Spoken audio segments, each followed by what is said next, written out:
Hola, vamos a tener la clase de esta manera sobre la estética empírica. Es el tema que les tocó a los que vieron el equipo 1, el 1A, el 1B. Y es muy interesante, fíjate que yo al principio como que dije, ay, este tema. Pero no, realmente me llenó bastante y espero que ese sentimiento también tú lo tengas y que cuando repases este tema, o si no ya lo repasaste, ves que realmente es muy cierto. En un principio, bueno, nos habla de estética empírica, ¿no? Sabemos que en el conocimiento, la primera etapa, pues es el empirismo. No hay mucha ciencia, sino que nosotros vamos adquiriendo el conocimiento según con lo que vamos haciendo. Y eso es lo que va a pasar con la estética, ¿no? Acuérdate todos los problemas que se van a ir generando porque no podemos ponernos de acuerdo en una sola norma, en una norma que nos pueda establecer el hecho de decir, estética es esto es lo bello, esto es lo cómico, esto es lo sublime, ¿no? Entonces no hay un método determinado.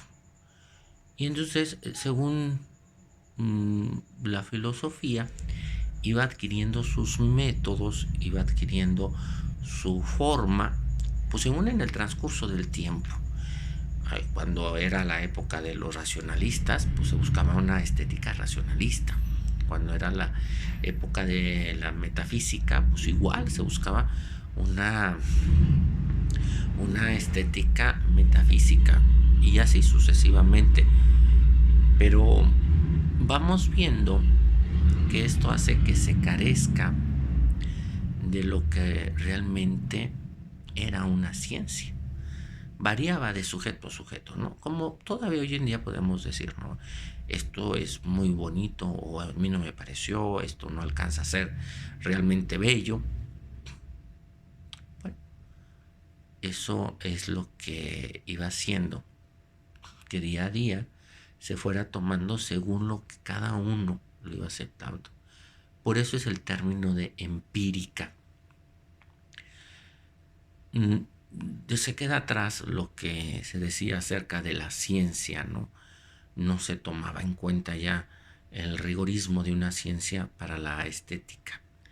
Aunque pues eso es lo que nosotros queremos llegar. Entonces, se va manejando según la historia, según las etapas dentro de nuestra historia. Por eso hablamos inclusive de la evolución, de la estética evolutiva, un método histórico evolutivo, o inclusive lo llamaron genética. Era este tiempo en el que se hizo muy famoso Carlos Darwin. Carlos Darwin va a tener mucha influencia, ¿no? Todo eso como que presentó algo nuevo y todo lo nuevo pues lo va a ir marcando, lo va a ir presentando. Entonces todo querían en ese sentido. Y entonces aquí fíjate que yo como que en un principio sí como que decía, ay, cuando yo veía eso, o sea, como que una evolución dentro de la estética. Pero si te vas fijando, vamos por ejemplo, ¿cuál es el origen de la música? ¿Te has puesto a pensar cómo se originó la música? ¿Cómo empezó el canto?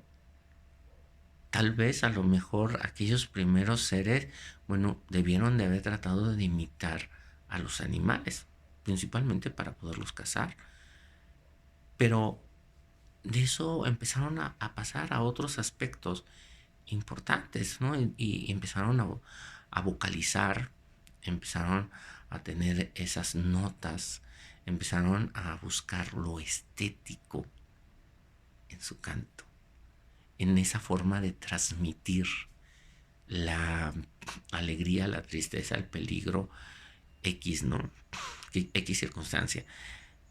Vamos, por ejemplo, si tú conociste el Mio Cid, o si recuerdas haberlo oído, el Mio Cid surge dentro de lo que era España o de lo que ahora va a ser España, se pregonaban las hazañas del mío Cid. Y para que atraer a la atención de la gente y que las personas le pusieran atención, pues le empezaban a cantar. Y se hizo un canto de todas esas hazañas. Ya después las escriben y es lo que nosotros conocemos como los poemas del mío Cid. Base de nuestro español.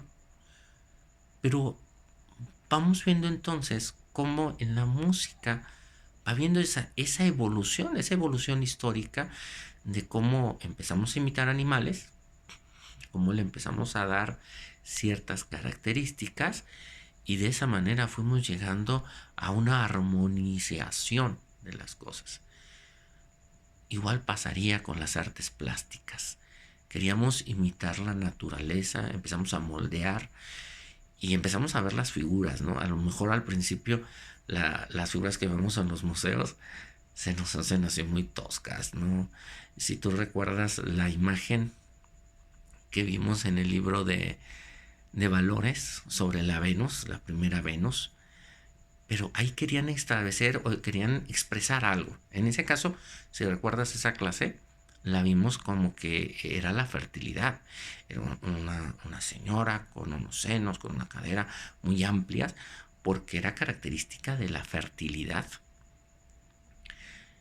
Y poco a poco fueron pasando. Si tú ves inclusive dentro de Grecia las primeras estatuas muy parecidas a las egipcias, y ya después las estatuas en la Grecia clásica, sublimes, bellísimas, muy bien trabajadas, hasta llegar inclusive a esas obras tan grandes de Miguel Ángel. No es griego, pero tomó de ellos, de los griegos, su forma de creación. Bueno, igual el hecho de lo que van a ir expresando.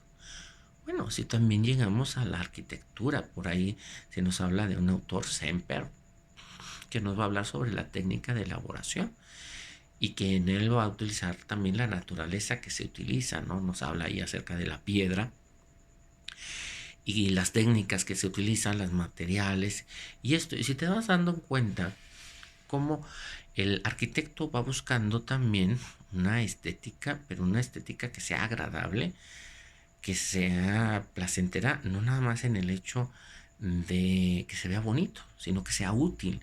Un arquitecto cuando te va a hacer una casa te pregunta, ¿no? ¿Cuáles son sus necesidades? ¿Qué esperas? ¿Qué quieres? Y ve también el lugar en donde se va a realizar, ¿no? No en un lugar boscoso, es una casa que no combine, sino que tiene que combinar al lugar en donde debe de estar. Y así llegamos, fíjate, a otro de los temas importantes, la estética sociológica. O sea, el arte es un fenómeno de la sociedad lo va expresando, pero también se va dando parte por parte. En un principio, por ejemplo, el arte, lo que expresábamos, lo que expresaba la sociedad, era esa búsqueda de esas fuerzas sobrenaturales. Y entonces nosotros nos podemos ir a las cavernas, a esas pinturas rupestres, en donde nos damos cuenta que lo que ellos expresaban eran esos aspectos teológicos, bueno, teológicos de su tiempo, pero al fin de cabo son sus puntos, su manera de ver esas fuerzas misteriosas, ¿no? Yo te he comentado muchas veces que en un principio dentro de esas cavernas se pensaba que estaban pintando cómo cazar a un animal. Y durante muchos años se pensó que era eso.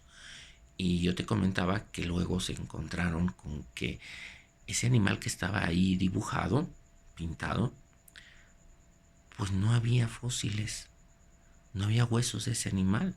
Había huesos de otros animales, pero de ese no. Entonces empezó a surgir la pregunta, a investigar, y pues se dieron cuenta que en ese caso era un ritual, y que aquel animal era sagrado, que inclusive no se lo comían, que era parte del ritual sagrado. Entonces ahí está expresando algo teológico, algo de una fuerza de un dios.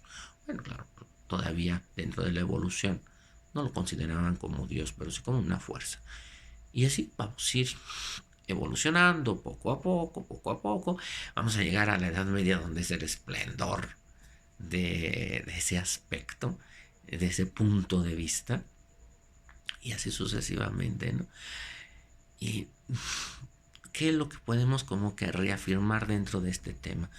Pues la psicología, la estética psicológica cultural, que es como que va reafirmando, va juntando todos estos aspectos en donde el ser humano, la tendencia del ser humano hacia el arte como una expresión del individuo, el arte que quiere imitar a la naturaleza, que quiere reflejar esa belleza que inclusive no nada más externa, sino interna de las personas, de las cosas, aquel maravillarse de lo que estamos viendo y poderlo plasmar, alcanzar a demostrar, no nada más en una pintura, no, sino también en el canto, en la poesía, en la literatura.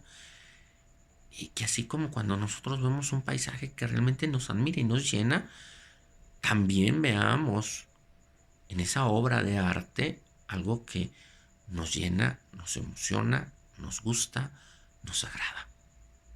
Bueno, espero que en los comentarios del video pues pongas tu comentario, pero tu comentario no lo quiero en razón de que si te gustó el video, si no te gustó el video, si salí bien, si salí mal, si me equivoqué, si no me equivoqué, no. Eso ya lo sé. Entonces, más bien, tus comentarios deben ser en torno para que cuenten como participación,